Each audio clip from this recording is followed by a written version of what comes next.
Thank you, Sean. How many of you actually in the audience do wear shower pass jackets? And first off, thank you for helping pay the mortgage. Really appreciate it.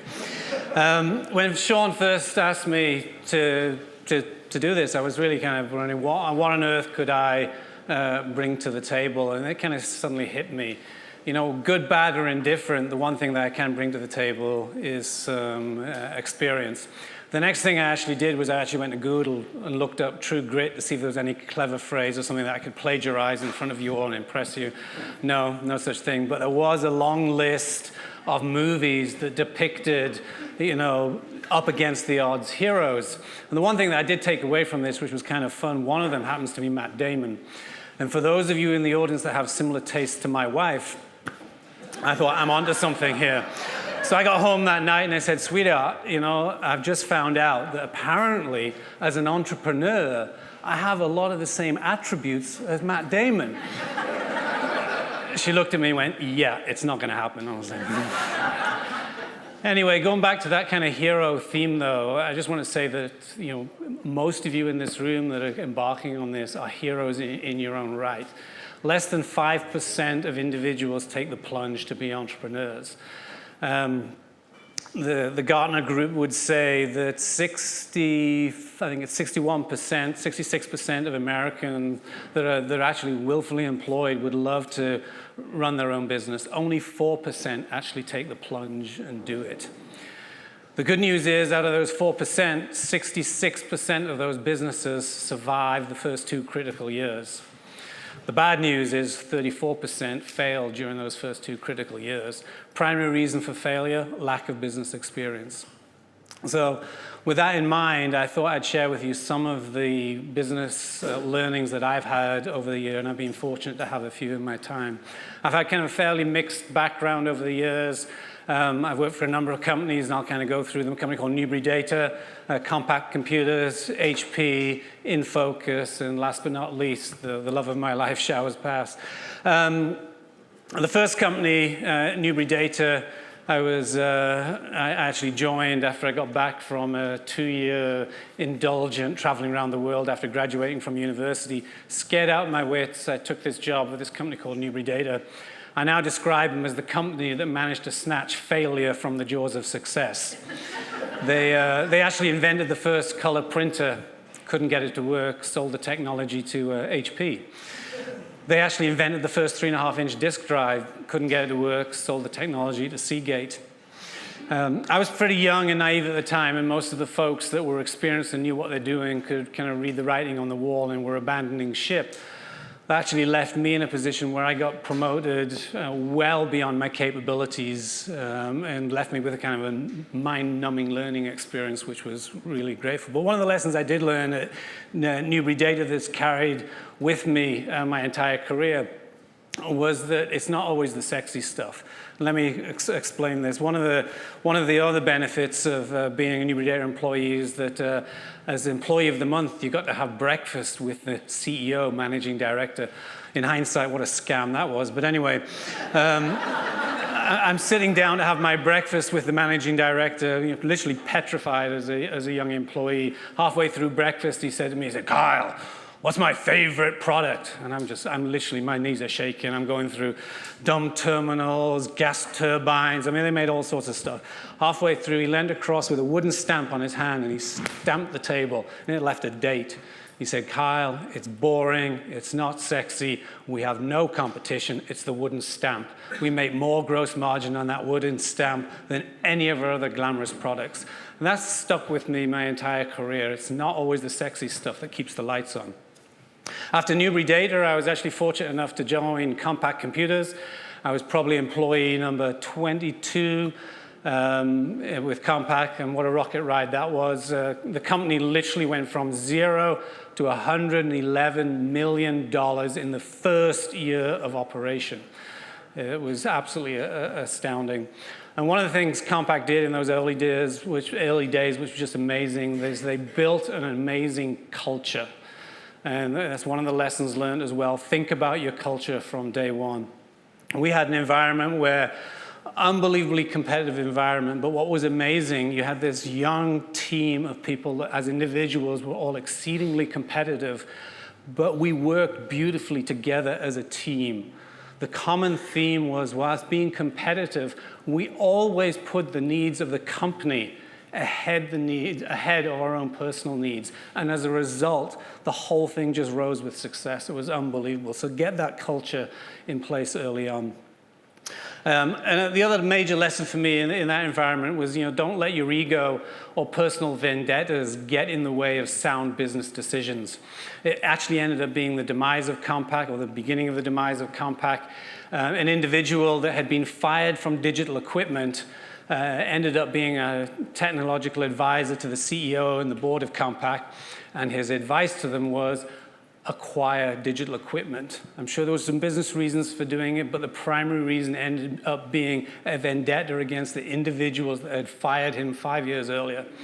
Compaq made the acquisition, and that actually started the demise of Compaq. In HP, there was certainly some enduring lessons there, one of them being more is not always better. We were going through one of our regular downsizings at the time, and I was running the small medium business division at the time, and my boss came to me. I had an organization of 380 people. My boss came to me and said, Kyle, your number is 80. And I said, Mike, there's no way I can cut 80 people from this organization. He said, no, Kyle, your ending number is 80. At which point I threw my hands up and said, Mike, I cannot take an organization from 380 down to 80 and still be effective. And this is where the nudge of encouragement came. Kyle, either you do it or I'll find somebody else that will. Amazing incentive. But the lesson learned here was 3 months after that exercise, we had a team of 80 people that was more productive, getting more done than the team of 380. What had happened? And the team was also more respected within the corporation. What happened is there was no spare garbage. The 80 people, we had laser-like focus on what needed to be done. We had laser-like focus on our priorities. There weren't pet projects off to the side. There weren't silly exercises going on. And that team, the morale of that team was at an all-time high. We went from 300 to 80, and our productivity went through the roof.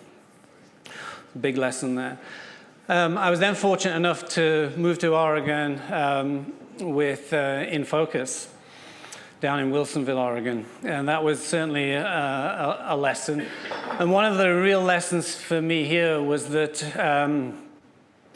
we all have to have the discipline and fortitude as business people to reinvent ourselves at the peak of success. Because if you don't, what ends up happening is you end up squandering that success on frivolous activities, champagne tastes, and it's really a slippery slope into the abyss. I remember one of my first days as CEO at InFocus, and just imagine this. I'm sitting in this corner office, which was like a flashback from giant IBM days, massive corner office with a gatekeeper a million miles away from my employees. I'm just like, what on earth is going on? That same day, all our assets in China got seized, and our bank account for $20 million got frozen. I'm like, wow, welcome to the world. I went out to make a copy on the photocopier, and my gatekeeper said, no, Kyle, you don't make your copies, I do that for you. I'm like, no, I'm perfectly capable of making a photocopy. I go to the photocopier, put the paper on, out of the photocopier, I'm just like, holy hell. Last time I saw paper as nice as this, it was on my resume. I went back to my gatekeeper, I said, what on earth are we doing with paper like this in the photocopier? Oh, 3 years ago, we got it in for the annual report, and the previous CEO liked it, so we standardized on it. Here's a company, we were losing $35 million in cash in a financial period, and we had photocopy paper and printer paper that was 10, 15, 20 cents, up to 50 cents a piece in every printer and every photocopier on every floor of that building. That same day, I walked down the hall, and there's a meeting room, and I looked in, and there's this palatial 5-star spread of food. I was like, wow, we must have some really important guests or customer coming today. So I popped my head in. I said, who's coming? What's it? Oh, nothing. It's just an internal meeting. I'm like, whoa. What do you mean, internal meeting? Oh, well, the decision 3 years ago was made that if employees worked over lunch, we'd cater for them. Guess what? How many meetings there were over lunchtime with a 5-star spread of food over time? And again, this is a company that was losing $35 million. in a single financial period. So I left InFocus. I guess that's a polite way of saying the board kicked me out. But I guess my only claim to fame there is I think I did last 6 months longer than the average tenure of a public company CEO. And we did actually achieve 10 consecutive quarters of improving cash on the balance sheet whilst losing money. And think about that. That's a bit of mastery. I then really threw my heart and soul into my current passion, Showers Pass, and trust me, that was an interesting discussion at home, trying to explain that, yes, I was going to take the leap from earning a perverse amount of money as a public company CEO to earning nothing for the next 2 years. Oh, and by the way, I was going to take our life savings and put them at risk. Sounded like a really good plan.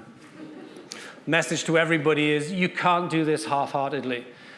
You can't have one foot in and one foot out. I speak to so many individuals that are thinking about starting a business. They go, oh, well, I'm going to keep my day job just in case. It won't work. You'll fail. So, we executed the plan, and it has been an amazing journey. But what I did want to share is kind of one of, how to handle one of the darkest hour in the business. And there really was a dark hour with Showers Pass. I got myself into a situation where we had a 50-50 partnership.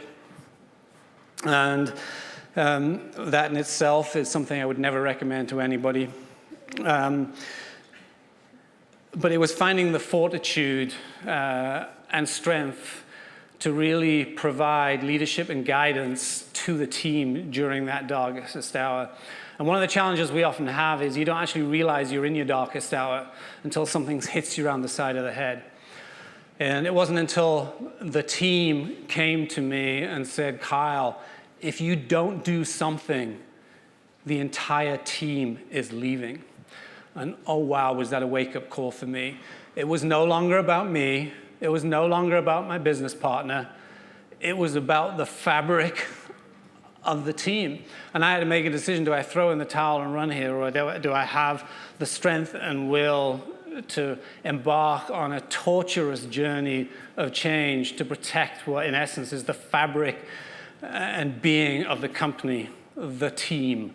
Without that, you have nothing. So my business partner went through a really challenging time. I ended up buying him out, and the business has gone from strength to strength.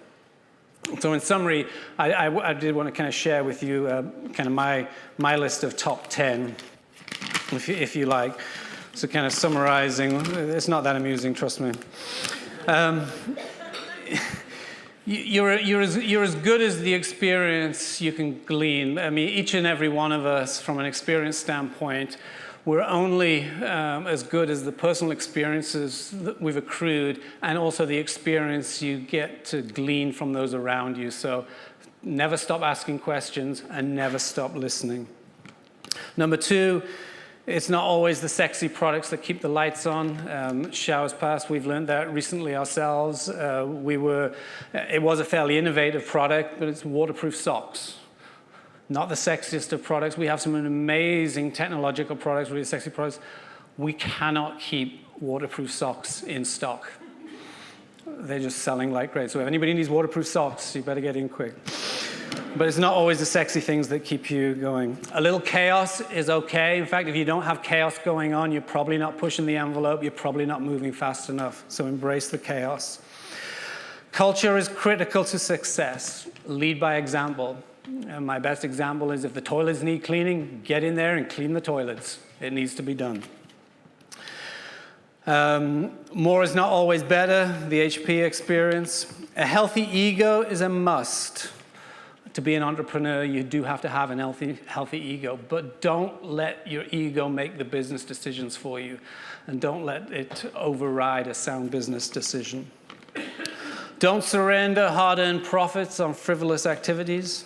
Reinvest them. You can never be too successful to reinvent yourself. Always look to reinvent yourself. Number 9, don't get into a 50-50 partnership. When you're setting off on that journey, it's so easy to say, absolutely, we can do this. The reality is Two individuals cannot lead a company. What ends up happening, you end up going in different directions, and the team gets lost and confused as to what they're supposed to be doing. So stay away from it. You'll regret it. And remember, without a team, you do not have a business. So thank you, and really appreciate the time.